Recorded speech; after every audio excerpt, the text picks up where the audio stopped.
பாக்கியலட்சுமி தொடரில் பாக்யா வீட்டுக்கு ராதிகாவோட கோபி வந்திருக்கிறாரு. இந்த நேரத்தில் அவர் லேசாக நெஞ்சு வலிக்குது, நெஞ்சை பிடிச்சிக்கிட்டு உக்காந்துருக்கிறாரு.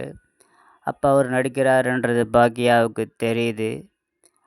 பிறகு இதை பற்றி கிச்சனில் பேசிக்கிறாங்க செல்வி எல்லாரும்.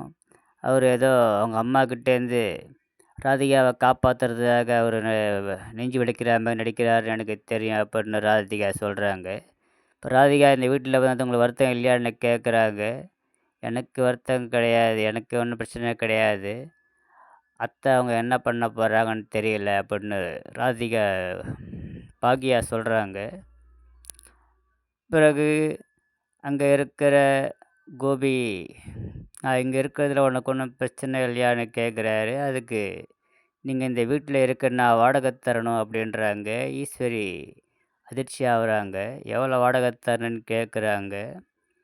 தங்குறதுக்கு ஒரு 1000 ரூபாயும், கிச்சனுக்கு 300, 1300 டெய்லி தரணும் அப்படின்றாங்க. அதுக்கு கோபிக்கிட்டே நீ வாடகை கேட்பியா அப்படின்னு கேட்குறாங்க. வெளியே போர்டு வச்சுக்குது பாக்யா இல்லம் அப்படின்னு. இது என்னுடைய வீடு, நான் யாருக்கிட்டேயும் அந்த வீட்டை சும்மா வாங்கலை அப்படின்னு பாக்யா சொல்கிறாங்க. இதை கேட்குற ஈஸ்வரி கோவப்பட்டு போயிடுறாங்க. கோபி வாடகை தரேன்னு சொல்லிட்டு அவரும் போயிடுறாரு. பிறகு அம்மாவோட ரூமில் இருக்கிற ட்ரெஸ்ஸை எடுக்கிறதுக்கு ராதிகா வராங்க.